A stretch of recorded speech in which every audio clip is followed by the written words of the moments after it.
What's going on, guys, and welcome to the On the Trent podcast. It's the first podcast of the whole channel, the everything, and we're going to hit it off. It's just me and Dylan here today. Hopefully, in the future, we'll be getting a few more people on, including ex-Forest players and maybe some other people involved in the football world.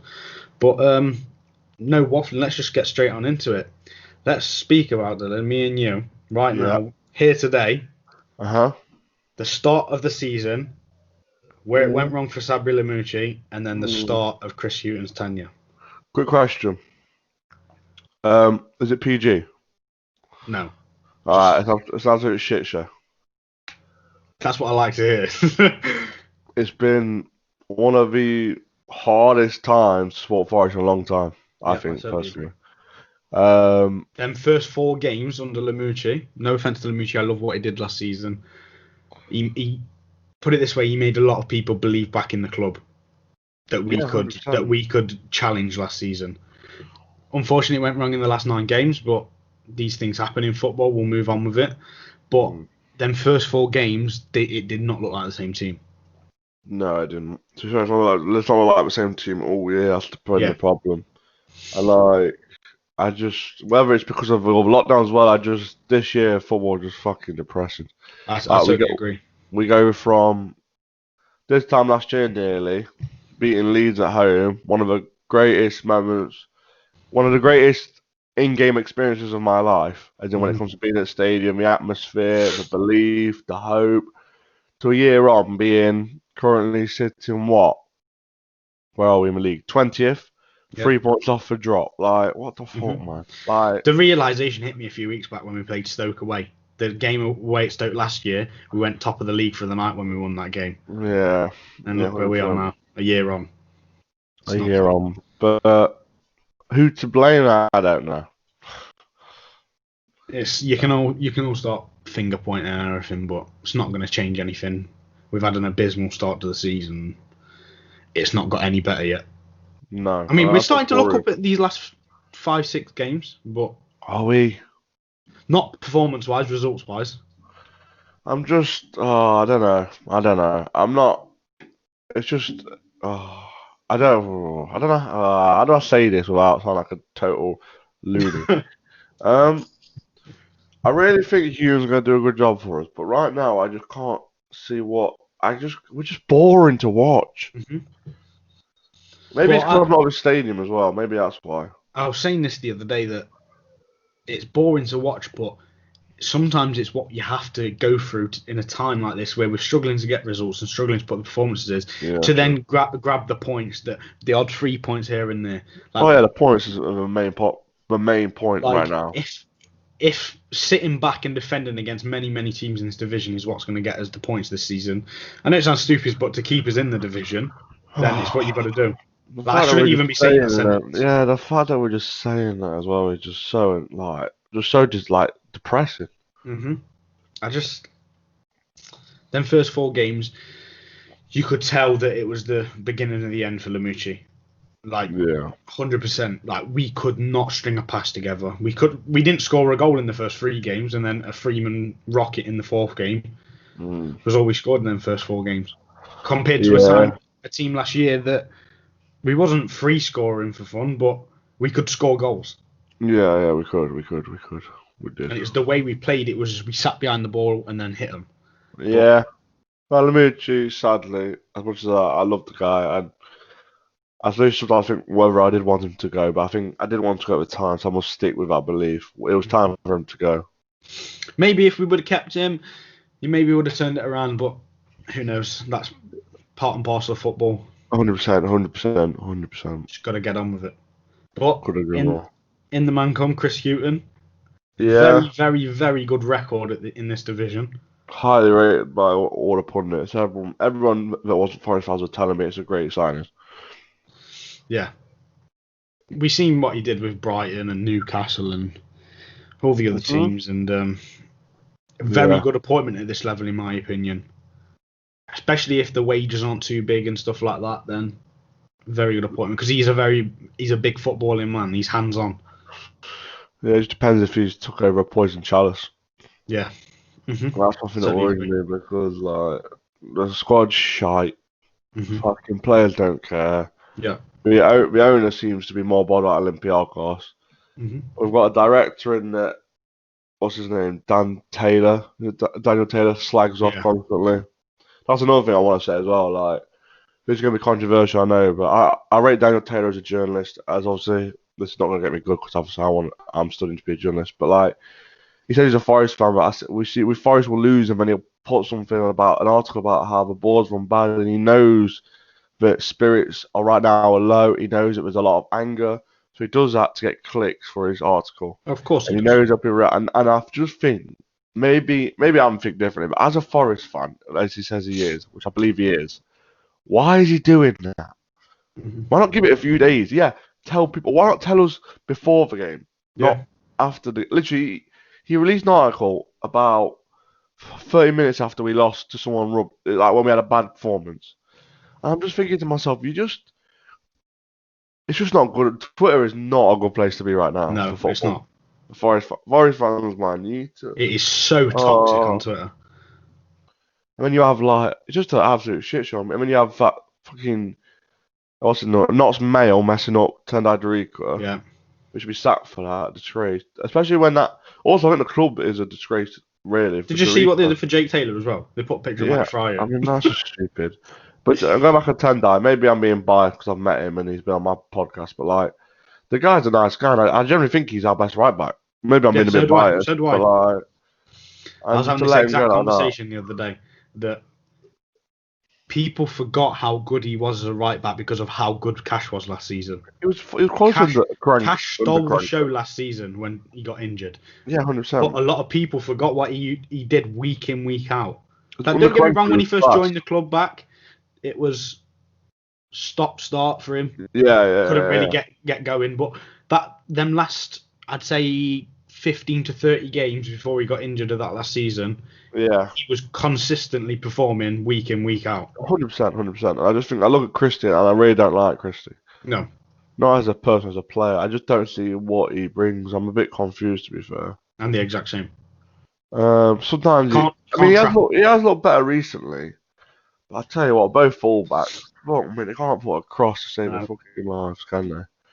That's one thing that I think we struggle is, and it's the way modern football's going. Look at Trent and Robbo. That your team, I know it sounds stupid, but they can build from your fullback position. Your attack can, your defence can. It can all come from that fullback position. Yeah, 100%, 100%. But then I don't know how we play because like I look at star 11 that Hugh normally goes for. Yeah, Samba, I think he gets too much slate personally. I think he's been one of our best players this year. He's Oh, kept us, 100%. he's kept the scoreline down massively. Right back, Chrissy's been poor. Figueiredo's been poor, and I love Figueiredo, but I think it's time for him to go. Yeah. Worrell's been class. I'd start Warren McKenna or Worrell. I think personally, McKenna is what we've been shouting out for the past few seasons.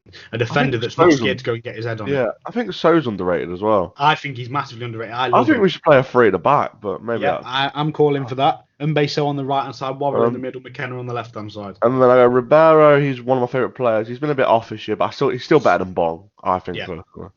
I Then we quite don't. controversial, I know, and he's left the club in the last week or so. But Janu's 3 games that he played, he gave us something different because he wasn't the defensive type of left back. He wanted to get forward and get crosses in. True, but I think that's what because I think he's too offensive for Hewan. And then we look at our midfield and like obviously people know me. And I'm not the biggest Yates fan, but he's been alright this year. To be fair, I've said the exact same. Like we all slated him over the past few seasons, and I still don't think he's the greatest of footballers now. But he's what makes the team ticks because he just works so hard. but I do think he sometimes slows us down when it comes to poor progression. Yeah. Him and Sal are. I don't know how to put this. So, for a tactical point of view, when I watch Forest play, I call Sal and Yates tacklers. They love to get in someone's. When a player's coming towards them, they love to step forward and tackle, right? So they both do this, and then there's a massive gap between the defense and the defense and the midfield, right? And for now, not one team, because we're in the championship, I don't think managers are tactically that well compared to the Prem. Mm-hmm. But we've not been a manager that's seen that because there's a massive gap where number 10 could literally just sit all game and get free. And do you know who that man was? And we got rid of him, Thiago Silva. He's the man that transitioned defence from attack. Wow, yeah. Well, everyone says we got rid of him, but he wanted to go. Yeah, fair enough. Like, these things happen, but he is that perfect player to sit in that role, receive the ball off a defensive midfielder or a defender, and then ping it to a winger or Or something. Watson. Watson was perfect just Yeah. to sit. And then we have Cafu. I don't get the hype around Cafu. Listen, when he first joined the club, I was like, he's just another one of these players just going to sit here for some wages for the season and finger. He's come in, he's done a job. Don't get me wrong, he's not amazing, but he's not exactly bad. And he shocked me at how better he's been from the players we've had in the past that have come from them type of countries. Like I don't know. I think do you he's shy. do you know what I'm trying to say? I mean, yeah, but I Like love the, his personal like the past opinion. But I think record he's we've shy. had with players coming from foreign countries is not good.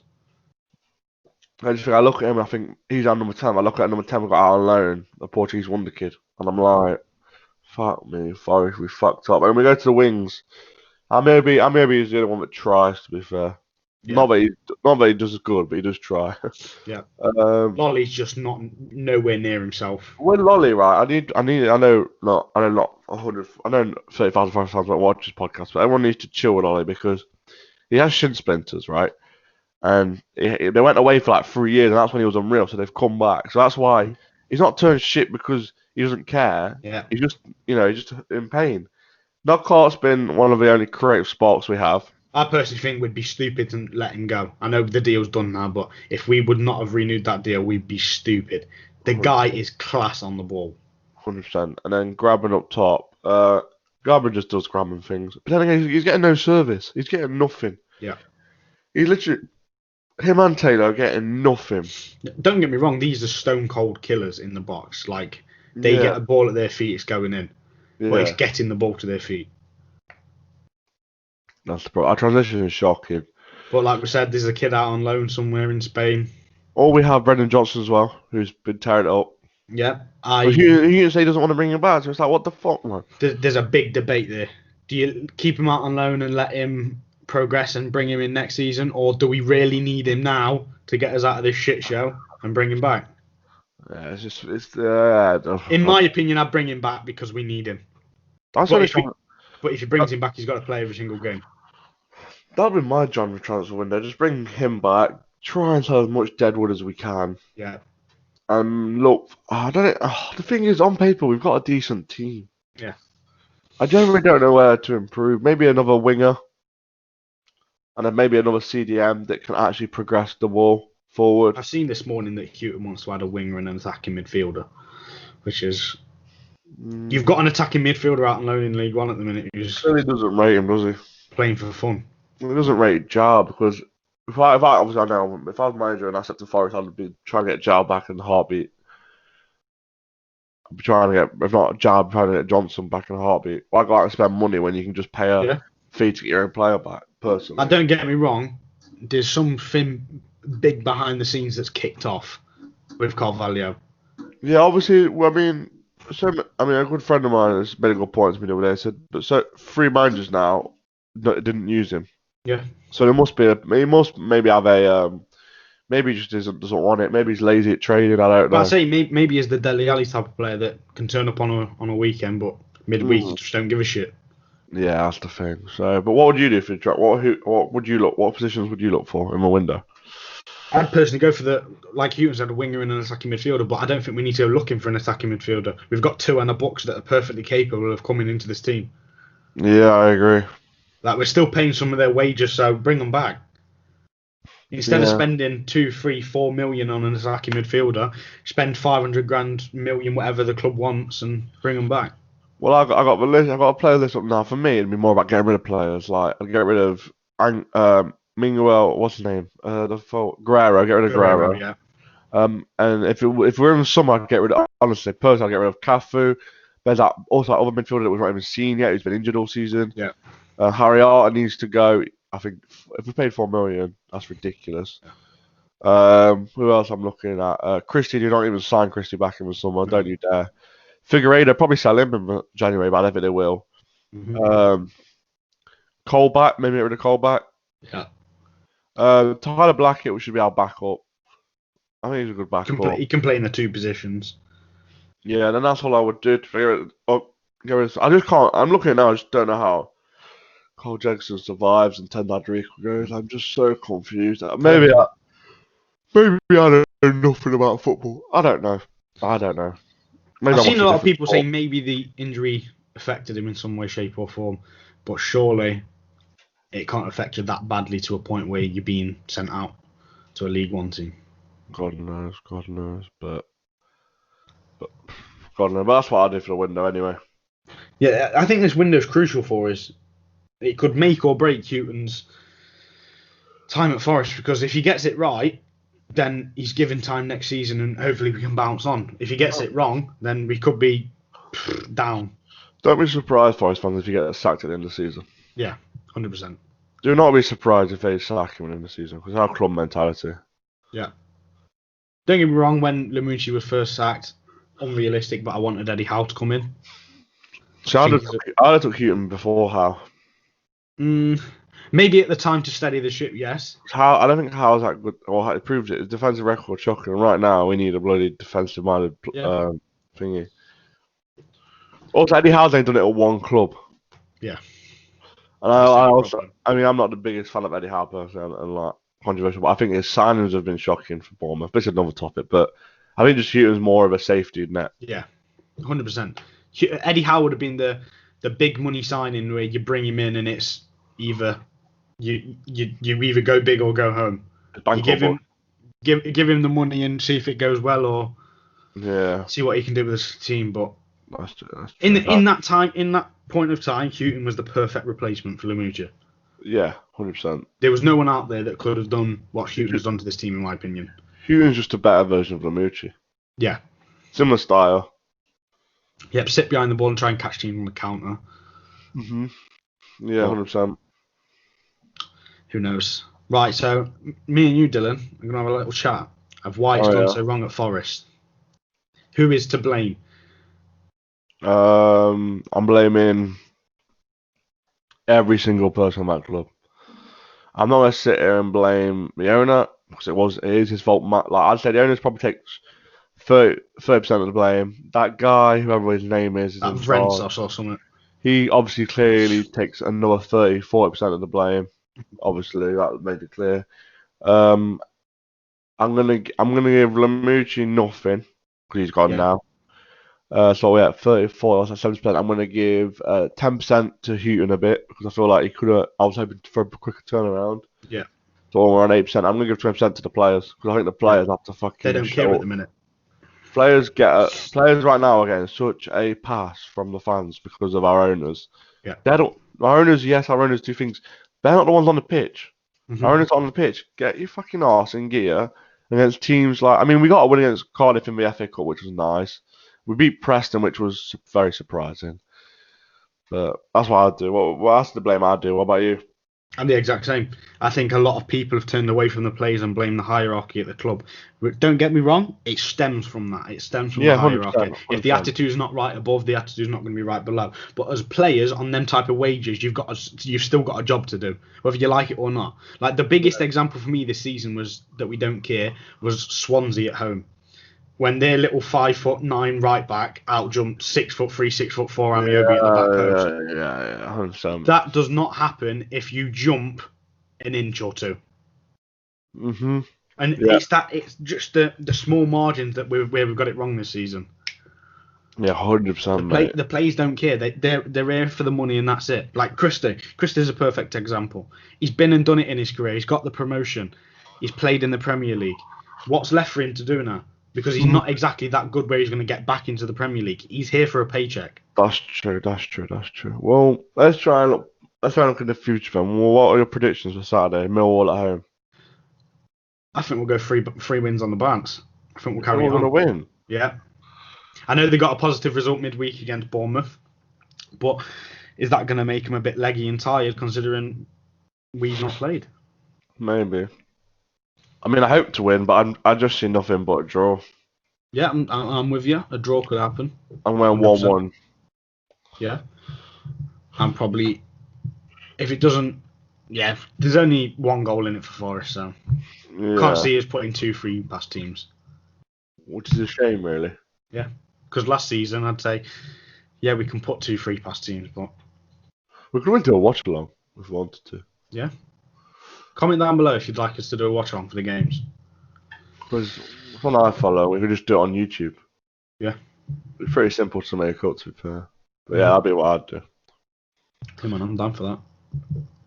Do you want to talk about the future then for us? Yeah, man. So next week we've hopefully got an ex-NFFC player coming on. That's going to be announced on our Twitter and Instagram in the next few days once it's okay with him and everything. And that podcast will be out next Friday as well.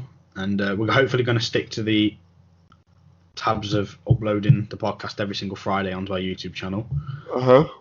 And from there on, we'll try and get more Forest fans on, maybe Forest influencers, journalists, YouTubers, and then obviously look at the ex-players as well, because people who's been kicked out of the club wrongly and all this type of stuff can maybe give us an insight into what it's like at the club at the minute.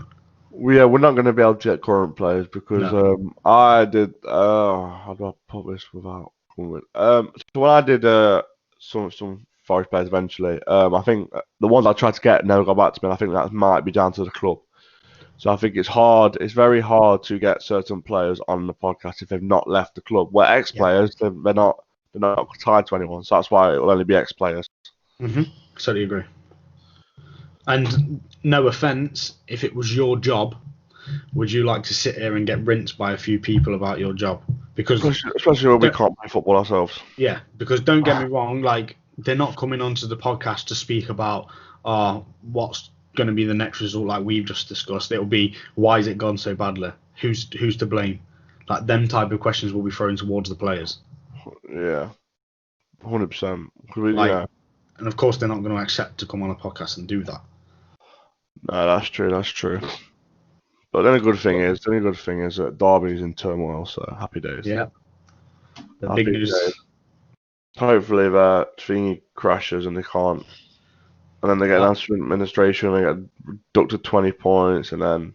Like, don't get me wrong, I fucking hate Derby, and I don't like to see that happen to any club. But if it was to happen to any club, it would be Derby of my choice. Oh no, fuck that. I don't care. Derby. Nah, I do. Because all I hear from Derby fans all the time is how they have the league on strings and all this, and how Mel Morris is this absolute genius. How's your genius now? Now he can't pay for anything. Now how's he doing now, eh? How's he a genius now? I love it. But nah, that's my rant over. But yeah, we could do a watch along actually. I think it'd be quite good, and then get fans on straight afterwards. Like I said, just comment down below. Everyone follow us on Twitter and Instagram. It's the same @ it's just On The Trent Pod. Maybe DM us on there, drop us a comment, or do whatever. Just get in contact with us in some way, shape, or form on Twitter, Instagram, or in the YouTube comments below this video. Tell us what you'd like us to try and do for the future, whether it's watch-alongs, interviews, whatever. We're open to anything. 100%. 100%. Anything else to say, Dylan? Nah, I'm all good my end, mate. All good my end. And we'll be back next Friday with an ex-Forest player, hopefully, if he's still up for it. And we'll bring that to you in the next few days, the confirmation of who it is. So yeah, goodbye, guys. See you, boys.